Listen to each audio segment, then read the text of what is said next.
नमस्कार दर्शक बंधु चाटशाली आउ एक नूतन अध्याय को आपण स्वागत करुचु। आज आम आपण नहीं आसीचु बहु प्रचलित गोटे गप फुलेई बेंग। परिवेषण शुभलक्ष्मी सेनापति, कथन हिमांशु महापात्र। चलतु आरंभ करवा। फुलेई बेंग।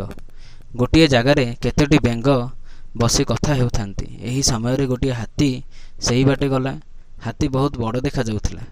बेंग माने हाथी को देखि आश्चर्य होई गले। फुलेई बेंग निजको बड़ बोली भाबुथिला। से फुली गले हाथी ठारू बड़ होई जिवो बोली कहिला। अन्य बेंग माने ता कथा को विश्वास कले नाही। ताहा देखि फुलेई बेंगर राग हैला। फुलेई बेंग निजर पेट को फुलाइला।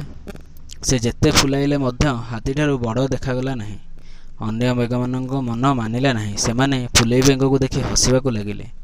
फुलेई बेंग ताहार पेट को आहुरी बेसी फुलाइला। पेट बेसी फुली जिवारु ताहा फाटिगला।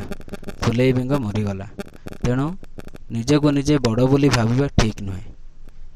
नमस्कार दर्शक बंधु, आपण जदि भिडियोटी भल लगी थाए लाइक करंतु, शेयर करंतु एवं सब्सक्राइब करंतु।